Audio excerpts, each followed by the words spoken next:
JV's true identity was finally revealed. Who would have thought?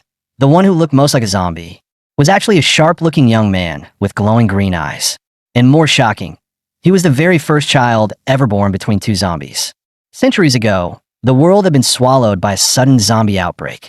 Humanity, desperate to survive, was forced into hiding at the edges of the world, building massive walls to keep the undead out. With nothing but primitive weapons, they struggled to defend themselves. Until one day, the creation of a new military division changed everything. Its members possessed terrifying power, sometimes even more brutal than the zombies themselves. In less than 10 years, they drove the zombies back. Captured zombies were turned into living generators. Others were auctioned off like goods on display. They even built zombie zoos for people's entertainment. The few zombies who escaped formed scattered tribes, forced to hide at the world's edges. They clung to survival by drinking discarded oil and scavenging trash. After centuries of mindless wandering, at last, a female zombie began to awaken her thoughts. She couldn't understand, why were humans so strong? How did they build civilization? So she began imitating them. 3 meals a day, go to bed early, waking with the sun. In the end, she reached a conclusion. The reason humans could build civilization was because they could reproduce.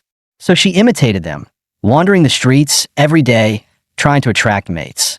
And one day, to her shock, she discovered she was truly pregnant. After a long, grueling 13 months, she gave birth to the very first zombie child and named him JV. But JV's childhood was nothing short of miserable. Ever since his mother became the only pregnant zombie, she had been targeted by hostile stares, bullied and shunned by her own kind. And once JV was born, they cast her out completely as an abomination.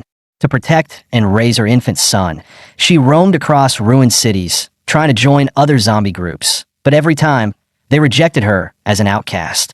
At last, for the sake of JV's future, she chose to settle near human society.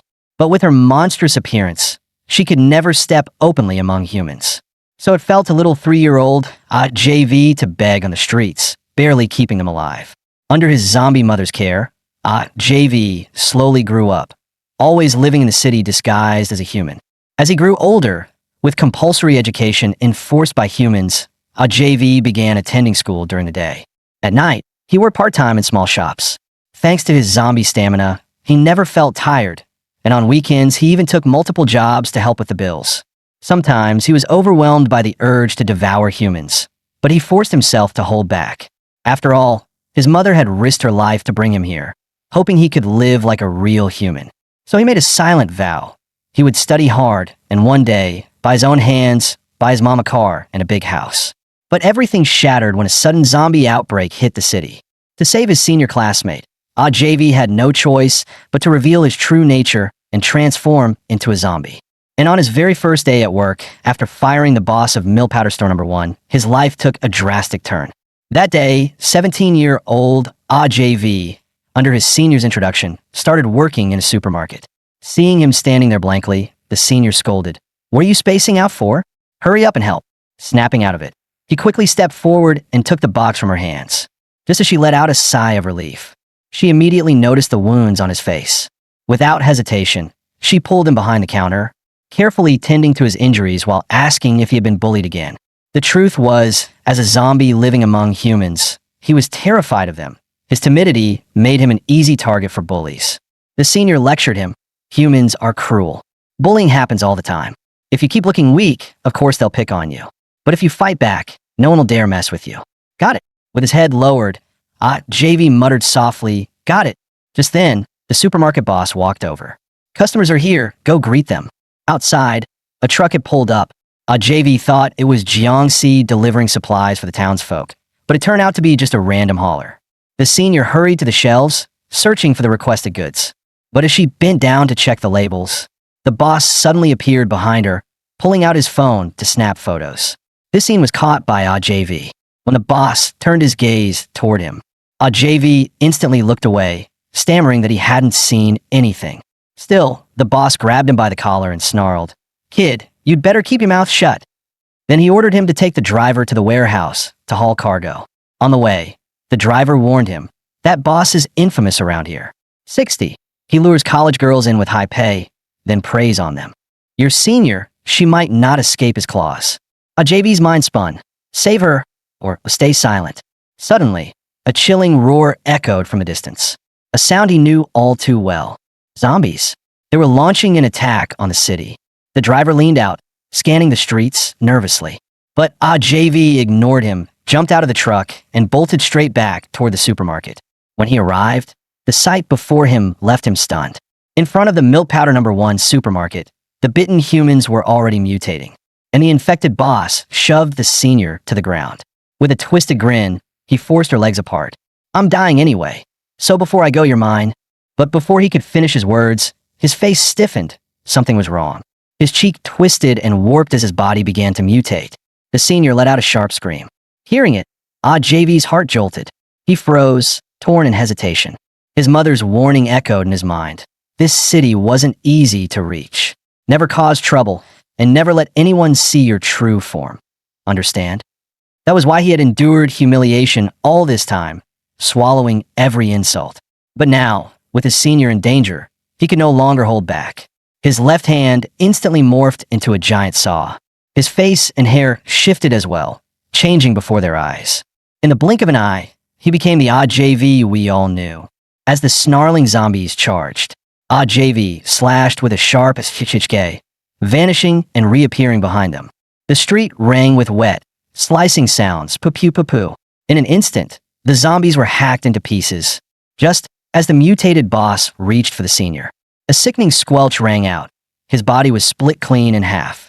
When the senior dared to open her eyes again, she saw JV carving up the boss's corpse, muttering through clenched teeth. You think you can bully me? Come on, get up and try again. By now, the boss was nothing but mangled chunks. Horrified, the senior squeezed her eyes shut, unable to look any longer. Just then, several zombies staggered toward them. JV stepped into the doorway, blocking the path. His voice turned cold. One more step, and you're dead.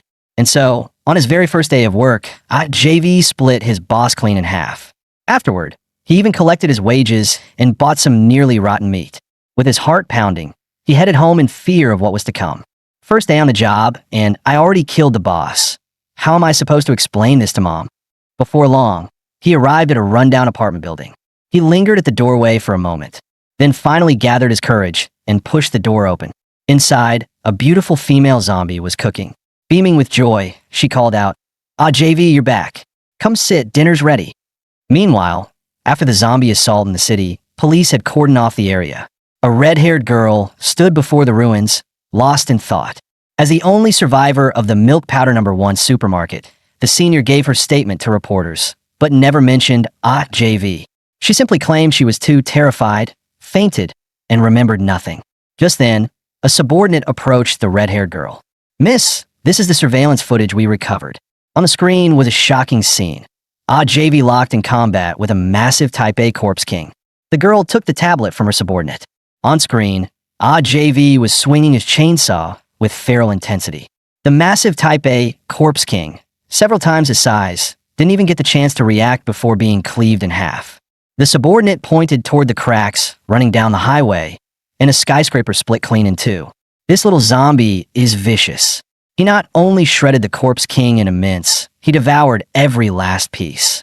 The scene shifted back to JV at home. His mother straightened his clothes while reminding him, when you're at school, listen to your teachers, okay? His answer was nothing but a loud belch. His mother's smile vanished as she asked sternly, JV, did you eat something unclean? Flustered, he blurted, didn't eat anything. Then bolted out the door. Walking down the street, lost in thought about what to do next. A hand suddenly clapped down on his shoulder. A teasing voice rang out. What's on your mind, class rep JV? Thinking about some pretty girl? Startled, JV tensed up instantly. The girl before him was Fong Yu, daughter of the city's mayor, with a mother who was a high-ranking officer. Afraid of exposing himself, JV quickly turned his head away, mumbling as he asked what she wanted. Fong Yu laughed. Of course I'm here for tutoring. You're the top student in the whole grade. Watching from behind, one girl whispered in confusion. Why would the princess of the city fall for a bookworm? Another scoffed. If studying could kill zombies, you'd worship him too. Holding Fong Yu's notes, JV frowned. You're from a military family. This upgrade algorithm for nanomechanical parts shouldn't be wrong, right? Fong Yu sighed helplessly.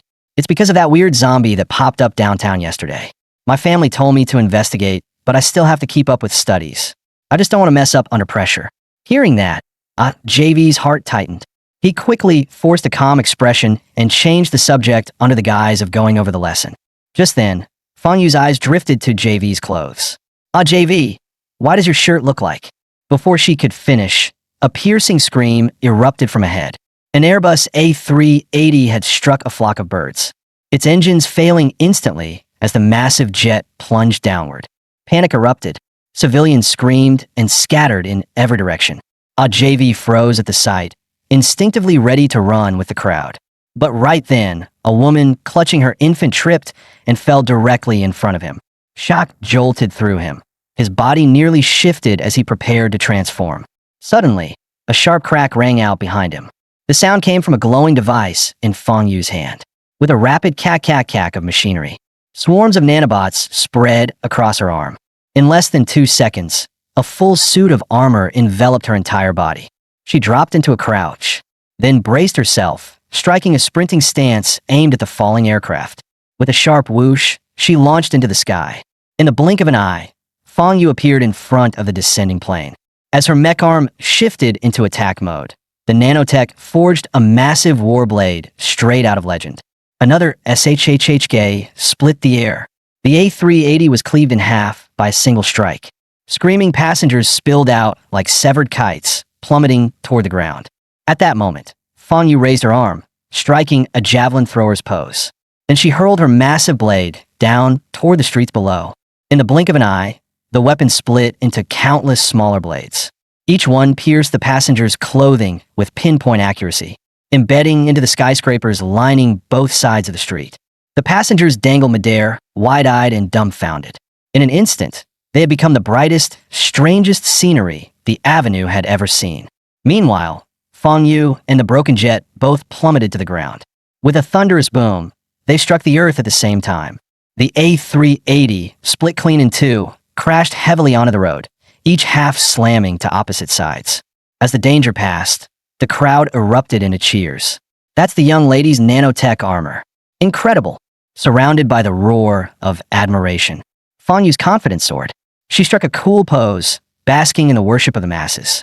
Meanwhile, on the other side, the woman who had fallen earlier opened her eyes, only to gasp in shock. JV was holding up the entire falling airplane with a single hand. He tossed the massive wreck aside with ease, then reached out to help her up. But the woman instinctively recoiled. In her eyes, JV was no longer a savior. He was something terrifying, something other. But when Fong Yu turned her head in curiosity, the wreckage of the plane blocked her view, leaving her completely unaware of what had just happened. Afterward, the two of them returned to school together. In class, the teacher lectured from a thick history book. Fong Yu's gaze never left JV. Meanwhile, JV listened intently to the lesson on human history. It was revealed that this era survived the zombie tide because of a single man. Long ago, there was a brilliant young man named Xiao Yin who became the lead programmer at a major tech corporation while still very young. His talent drew the admiration of countless admirers. But when the zombie outbreak began, everything changed. Humanity's territory shrank again and again until only one continent remained, surrounded on all sides by the sea. In the fight against the undead, what people needed were fighters, not coders. So this frail young man, who only knew how to type, lost his job. Yet, deep down, he knew the programs he was writing could change humanity's future. No one believed him, so he locked himself away in his room, fueled by sheer willpower, coding day and night without rest, revising and refining his work again and again. Days bled into nights, nights into years. The once handsome prodigy eventually became a disheveled, balding old man. In the end, he succeeded in creating humanity's very first nuclear-powered nanotech armor. At the very brink of civilization's collapse, he stepped forward without hesitation and activated the suit. With the raw might of the first-generation mech, he repelled the zombies and saved humanity's future. From that day on, he was celebrated as a hero. Though time has passed and years have faded, his descendants inherited his legacy, protecting mankind across generations. After the lecture, the class buzzed with excitement. But Fong Yu's eyes stayed locked on JV, her mind racing. It can't be wrong. his clothes, he's the zombie from that night. Meanwhile, JV muttered under his breath, humans already have powerful thermal weapons. A single shell can turn zombies into paste, so why do we even need mechs? Fanyu suddenly cut in. You really are sharp. You're right. There is a hidden secret behind all this. I'll tell you the truth, but you'll have to answer one question for me first. Deal. When JV nodded, Fanyu finally began to speak. A few days ago, she accidentally discovered her father working on something horrifying. He was equipping zombies with nanotech armor. Under her questioning, her father revealed the reason. Only zombies could unleash the mech's true power. The armor may have infinite energy, but for humans, piloting it drained tremendous stamina. Only the undead, with limitless endurance, could fuse with it perfectly. Over the centuries, as their family's bloodline weakened, they could never restore the mech to its original form. That was why he turned to using zombies as test subjects. Fanyu had been baffled. With the weapons we already have, wiping out zombies is enough. Why create something so terrifying? Her father's expression turned grim. Because we still live in an age where extinction could strike at any moment. There is something, we don't even know if it's human or zombie. But if it chose to, it could crush us as easily as an ant. It seems to possess endless life, existing from ancient times until now, hidden somewhere in this world. Hearing this, JV's face twisted in shock. Eternal life? Could something like that really exist in this world? Fanyu replied coolly, believe it or not, this secret has been passed down through my family for generations. And that being, its name was said to be Jiangxi. Alright, now it's my turn to ask. Back in the city center, the one who killed the corpse king and saved all those civilians, was it you? JV jolted in alarm, springing to his feet. You've got the wrong guy. Without waiting for her reaction, he bolted out of the room. His panicked escape only sharpened Fangyu's suspicion. From then on, no matter if JV was brushing his teeth, jogging, or even heading to the restroom, Fanyu tailed him in secret. After school, JV slipped out as fast as he could, not daring to waste a second. Fanyu, of course, followed right behind. This kid felt off even back when I caught that plane. He's definitely hiding something. As JV nervously glanced over his shoulder, he suddenly collided with someone and fell hard onto the ground. Looking up, he found several street thugs blocking his path. Fanyu, who had just caught up, saw it all unfold. But instead of stepping in, she chose to watch quietly from the sidelines. Without a word, one of the punks swung a fist straight into JV's face. Fearing that fighting back would expose his identity and force his mother to move again, he deliberately played the weakling, putting on a pitiful act. The blonde thug snatched up JV's book and sneered. So you're just a broke loser, huh? What a waste of my time. With that, he kicked JV hard, sending him sprawling to the ground. Laughing, the gang strutted off down the street. Watching JV's miserable state, Fanyu finally began to dismiss her suspicions. She turned away, convincing herself, what am I thinking? It must have just been a coincidence with the clothes. Meanwhile, JV bent down to pick up his scattered books. Suddenly, a hand reached down first, lifting one of them and holding it out to him. JV quickly took it with a grateful smile, thanking the stranger again and again. But the next moment, that same hand clapped firmly onto his shoulder, and a voice said, not bad. Keeping your temper in check. That's what makes a good zombie. JV froze in shock at the words. Looking up, he realized it was none other than the man who would one day become his boss, Jiangxi. JV shot to his feet, shouting, who the hell are you? Jiangxi stopped in his tracks at the question. Jiangxi shifted into his second form, a chilling grin curling across his face. Remember this, kid. Never waste your temper on insects. A wave of killing aura surged forward, so heavy that JV couldn't even open his eyes. When he finally forced them open, the street was empty. Jiangxi had vanished without a trace. What was that? That guy not quite human, not quite zombie. JV swallowed hard, his throat dry. That presence terrifying. Am I just cracking under pressure, seeing hallucinations? What he didn't know was that Jiangxi was tailing him from the shadows, watching his every move. Before long, JV arrived back at school. Seeing his disheveled state, his classmates immediately started whispering. Look, he got bullied again. Can't he fight back? What coward?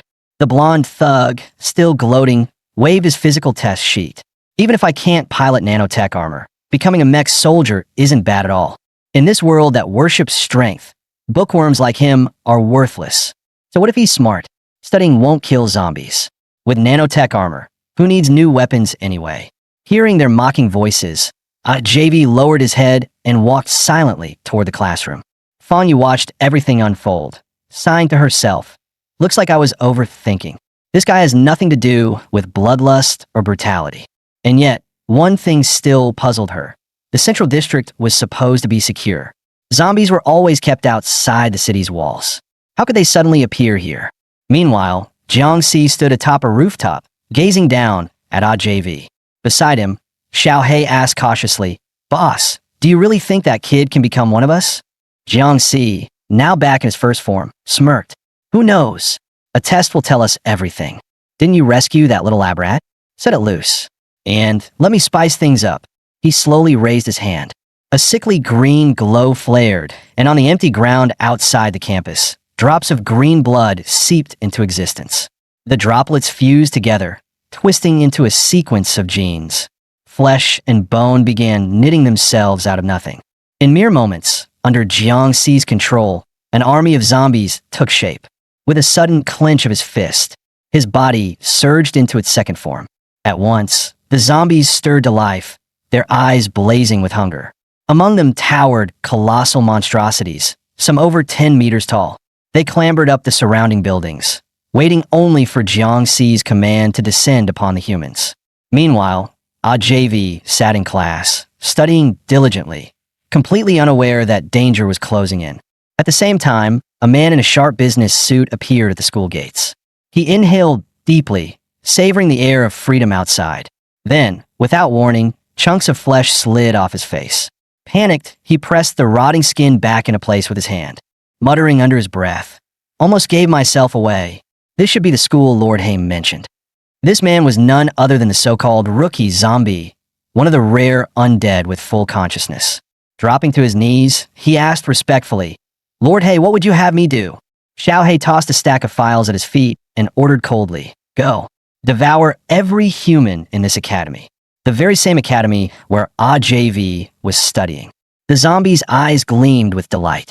"My first mission is a feast like this? Perfect. I despise humans the most." From the moment he could remember, he had endured endless torment under human experimentation. He had sworn long ago to reclaim everything stolen from him, to wipe out humanity and their descendants entirely. Yet unease crept into his thoughts. Strange, even the strongest mechs can't kill me. So why did Lord Hay assign me so many reinforcements? This little academy should be easy prey, unless there's something dangerous inside. Though confident in his strength, caution prevailed. Better scout it out first. Silently, he slipped into the principal's office. Wearing a mask of kindness, he feigned politeness. "Excuse me, sir, I could use your help with something." Meanwhile, on JV's side, his academic excellence had earned him special approval from the Education Bureau to take an accelerated exam. If he scored perfectly, he would be allowed early admission into the university. JV returned to his seat, thrilled to be holding the exam paper. "As long as I finish this test, I'll finally make it into university," he thought to himself. But just then, the school's loudspeakers blared to life. A message ordered all students to gather immediately in the indoor gym. Though reluctant to set his test aside, JV had no choice but to follow the announcement. On stage, the principal cleared his throat and announced, "Due to special circumstances, a new student has been assigned to our academy. Please welcome Mei Jiji." The principal cast a nervous glance at Mei Jiji, who stepped onto the stage and began a slow, deliberate self-introduction. Whispers rippled through the crowd. "Seriously? We're already in high school, and someone's still transferring in." At that moment, JV was shoved forward by a group of punks, ending up right in the front row. Mei Jiji's gaze immediately locked onto him. So that's it. Lord Hay's mission was never going to be simple. There's already another of our kind here, which means this school must be his territory. These humans, there's livestock. Good thing I didn't just storm in. That would have been rude. Deciding that there was no need for conflict just yet, Mei Jiji chose to quietly observe JV first. Days turned into weeks, and soon, an entire month had passed. During that time, JV's life revolved around only two things: studying and walking to his next study session. Mei Jiji was utterly baffled. Does this guy never feed? Don't tell me studying is his substitute for food. And that face of his, it just screams easy target. What kind of zombie looks like that? But just as Mei Jiji resolved to keep watching, The blonde thug and his cronies strutted over, looking to pick a fight with the new transfer. The blonde thug slapped Mei Gigi on the shoulder and sneered, "New guy, I've seen you skulking around every day. Come with me. I've got something to say." Already in a foul mood, Mei Gigi perked up at the sight of him. Moments later, screams echoed from the school rooftop. Luckily for them, Mei Gigi only gave the thugs a scare. He didn't actually eat the three idiots. He chuckled darkly. "You should be grateful this isn't my turf. I'm not picky about food, but if I ate prey from his territory, I imagine he'd be pissed." With that, he smacked the blonde thug, sending his front teeth flying. Then he turned away. "Time I lay my cards on the table with JV. With so many humans in this academy, he should spare me a share." The next morning, JV sat in class, focused on his studies. A shy female classmate approached, holding something out. "This is ointment for cuts. It'll help your wounds heal faster. And this, pepper spray. Next time they try to bully you, just spray it in their eyes." With that, she reached out and patted JV gently on the head, then walked quickly out of the classroom. Staring after her, JV was left completely baffled by the strange gesture. Meanwhile, Fong Yu was secretly peeking from outside the doorway. She had also come to give JV medicine. Watching the scene unfold, she puffed her cheeks in annoyance, muttering, "Stupid JV, guess I was worried for nothing." Just then, she brushed past Mei Gigi as he arrived to see JV. The scent radiating from him immediately caught Fong Yu's attention. Mei Gigi slammed the classroom door open with a bang. The students gasped, whispering, "Did you hear? That new kid took down the school bully yesterday. Is he here to mess with JV too?" Mei Gigi strode straight to JV's desk, sat down beside him, and said bluntly, "Brother, you spotted me the moment I set foot in this school, didn't you? I know this is your turf. How about we split at 70-30? You take 70. When JV gave no reply, Mei Gigi pressed on, "Fine, 80-20 then?" Still getting no response. Mei Gigi gaped in disbelief. "No way. Brother, you're telling me you won't even give me a cut?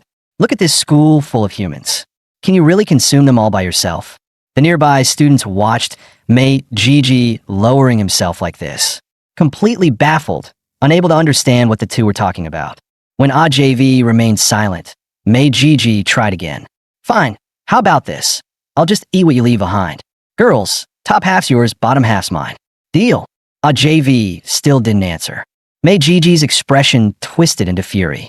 "I've stooped this low, and you still won't agree? Kid, are you looking down on me?" Just as JV was about to mutter, "Whatever you want has nothing to do with me," Fong Yu burst into the classroom, shouting, JV, stay away from him." In the same instant, a spear flashed from her hand.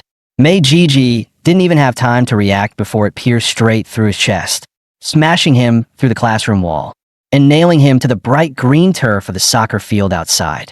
JV froze in shock at the sudden turn of events. The other students screamed in terror. Fong Yu strode forward, calling out to them, "It's dangerous here. Everyone get to safety." Standing before the shattered wall, her eyes locked tightly onto Mei Gigi's pinned body.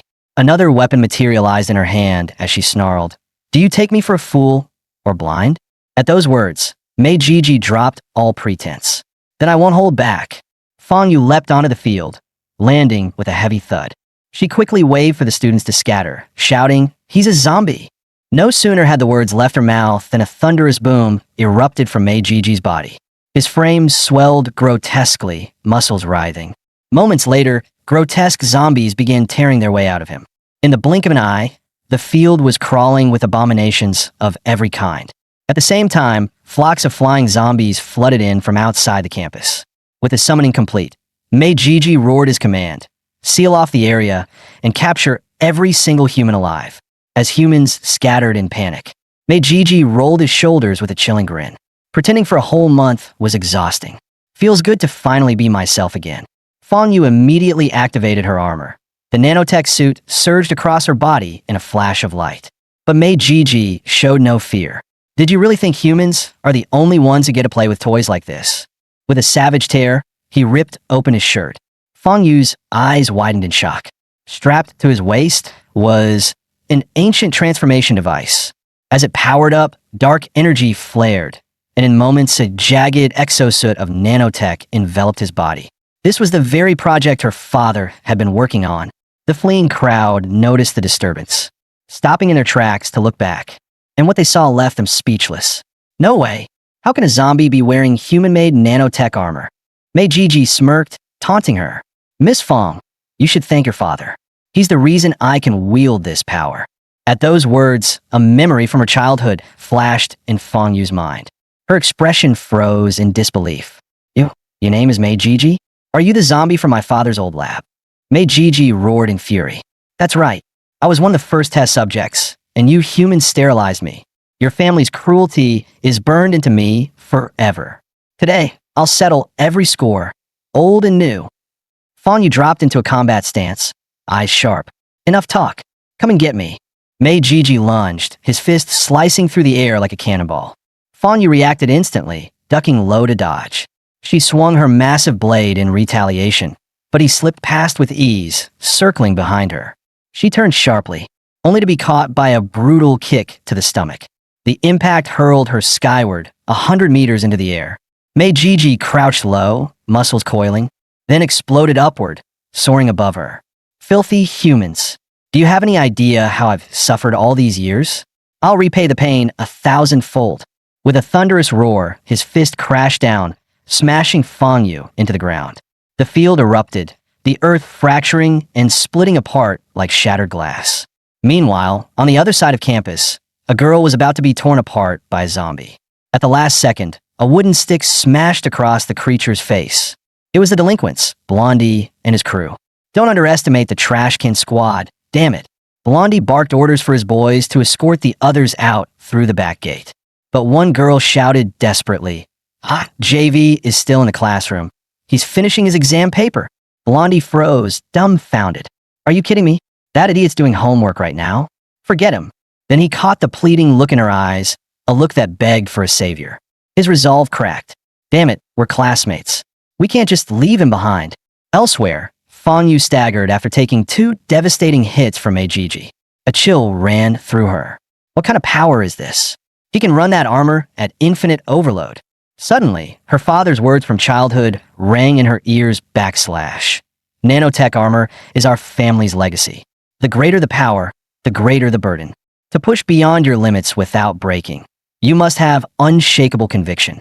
The suit responds to willpower. Backslash. Clenching her fists, Fong Yu rose to her feet. Blue arcs of lightning erupted across her armor as its energy output soared beyond safety limits. Fixating on one goal, destroy Mei Jiji, she shattered through her own bottleneck, unleashing unprecedented power.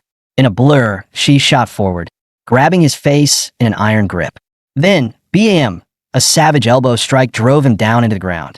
The impact thundered like an explosion, the entire field cracking apart in a spiderweb of fractures. Meanwhile, inside the classroom, JV had just finished his university entrance exam. Finally done. College, here I come. He had barely put the paper away when Blondie burst in, gasping for air. Before JV could react, Blondie grabbed him and bolted. You're seriously doing homework right now? If it weren't for that girl begging me, I'd have left your sorry ass to die. Watching Blondie run with everything he had, JV suddenly thought, maybe he wasn't all that bad after all. But as soon as they stepped out of the classroom, Fong Yu and Mei Jiji's battle had already crashed into the area. The two were locked in a clash of equals, blows shaking the very walls around them. Just then, one of Blondie's lackeys shouted, "The back gate won't open."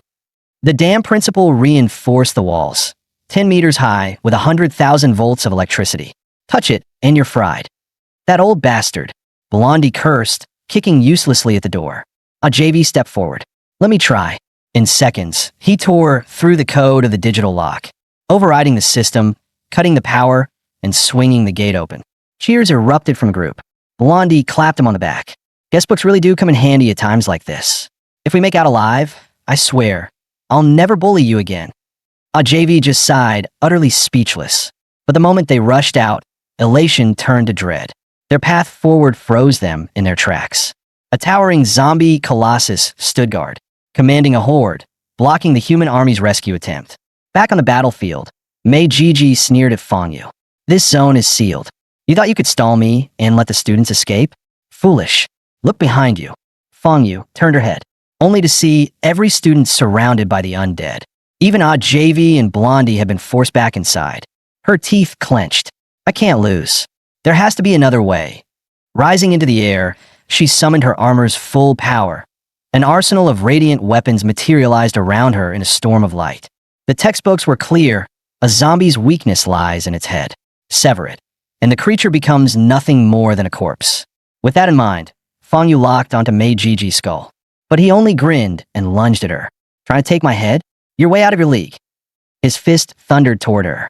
She barely dodged in time. Had it connected, she'd be crushed. The shockwave alone hurled nearby students across the gym like ragdolls. A JV school bag was caught in the blast, flung high into the air. Without thinking, he sprinted after it. His precious exam papers were inside. Blondie reached out to stop him, but it was already too late. Mei Jiji's aura surged, energy coiling tighter and tighter. Then, boom! His power erupted in full. The weapons Fang Yu had summoned shattered, the force smashing through her visor. One of the blades spun off course, slicing straight through JV's bag and the exam paper in two. In the same arc, the blade cleanly severed JV's head. A girl screamed, covering her eyes with both hands. Even Blondie and his gang froze, horror etched across their faces. Fang Yu's pupils dilated as she watched his head tumble across the ground, her mind refusing to accept what she was seeing. She readied herself for one last desperate strike. When Mei Jiji glanced over, chuckling. Oops, friendly fire. My bad, brother. Mei Jiji threw back his head and laughed. Ha ha, the unstable variable's gone. Now I can finally cut loose. Blondie and his crew instinctively turned toward where JV had fallen. And the very next second, their eyes nearly popped out of their skulls. JV was walking toward them, holding his own severed head by the hair. He planted a foot on Blondie's face and sneered. Didn't you love bullying me before? What's wrong? Too scared now. With that, he punted Blondie across the room like a football. Students around them screamed, Ghost! Ghost! And bolted in every direction. Fang Yu spun around to the commotion, freezing in shock at the sight of headless JV striding forward. Mei Jiji followed her gaze and nearly pissed himself. No way, this is insane. But instead of charging him, JV's attention was fixed elsewhere. His eyes locked onto the shredded remains of his exam paper. Mei Jiji's heart sank. He raised his hands. Hey, it was an accident. I swear I didn't mean it. Too late. JV suddenly swung his own head like a mace. Whoosh! He hurled it like a cannonball straight at Mei Jiji. The zombie barely had time to blink. Crunch! The skull slammed into his chest, the sheer force launching him a full kilometer through the air before he crashed down like artillery. Students stood frozen, jaws hanging. He used his own head as a weapon. This is brutal. Is that really the same nerdy JV we knew? Blondie was on the ground, crying for his mom, utterly broken. A girl, trembling, whispered to JV, Hey, JV, I gave you medicine before, remember? But he ignored her. With a sudden crouch, the floor beneath him cracked apart. In the next instant, he launched forward like a missile. Whoosh! The shockwave tossing students through the air. From the rooftop, Jiang Si smirked. Not bad. That burst of power is impressive. Mei Jiji, still tumbling through the sky, barely regained his bearings. Staring at the flying head, he shouted, panic lacing his voice. What the hell are you? But JV's body had already caught up. He snatched his severed head midair, flipped forward, and landed right above Mei Jiji.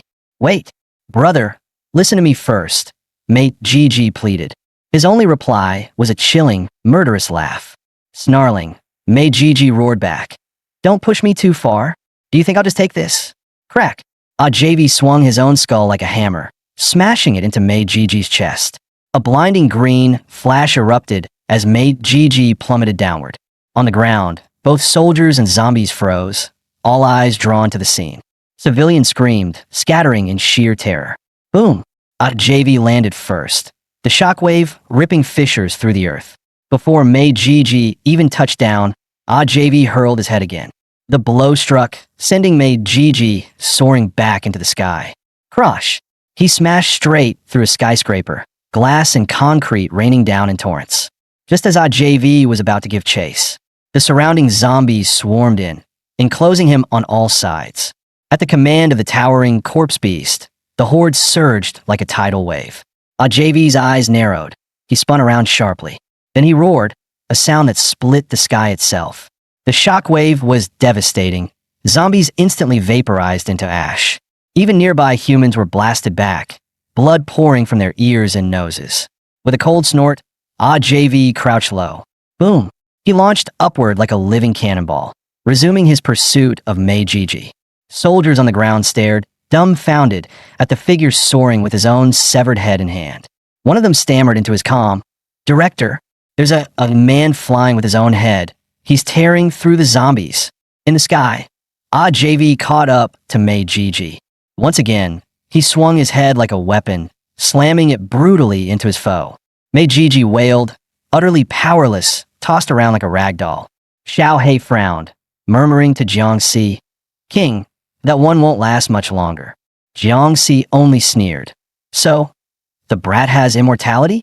Umph, that makes him far more interesting." Meanwhile, with JV clearing the battlefield, the human army finally breached the campus and began their rescue. As a female classmate supported Fang Yu toward the exit, boom, something massive crashed down from above. It was Mei Jiji, once again hurled to the ground by JV. Moments later, JV himself landed with a thunderous quake, cracks spiderwebbing across the earth. The sight of him froze everyone in terror. Xiao He scribbled frantically, reporting to Jiangxi, "My king, this one's readings are near perfection. His deformity index is flawless, exactly what you envisioned. His physical attacks defy logic. If he matures unchecked, once he hits rebellion, human society could collapse." He paused, then added, "Though one final trait remains untested." On the field, JV calmly reattached his own severed head. Under the horrified stares of soldiers and survivors alike, his hair writhed, his muscles shifted and hardened. With a bone-rattling roar, he completed his metamorphosis into the true JV. Fang Yu gasped, eyes wide. "Holy crap, that short zombie earlier was really you." From afar, the battered Mei Jiji croaked weakly. "I already apologized for wrecking your exam paper. You said the students were mine. Why attack me?" JV sneered, voice dripping with mockery. "When did I ever promise you that? They're all mine. If I don't remember it, then I never said it." Mei Jiji's fury exploded. "Shameless liar, a disgrace to zombies. You're as vile as the humans themselves." He roared, staggering upright. "Don't think I'm afraid of you." The air crackled with murderous intent as the two prepared to clash again. Off to the side, Fang Yu and her classmates crept toward the exit, trembling, the chilling thought hitting them. JV might be even more terrifying than Mei Jiji. Yet just as they were about to reach the academy gates, a thunderous whoosh split the air, a massive boulder hurtling down from the sky. Crash! It slammed into the entrance, sealing off their only escape. Panic spread like wildfire. Hope drained from their faces, leaving only dread. Then a shadow loomed behind them. JV stepped forward, lips curling into a sadistic grin. "Didn't I say?" he growled. "You all belong to me. Without my permission, no one leaves."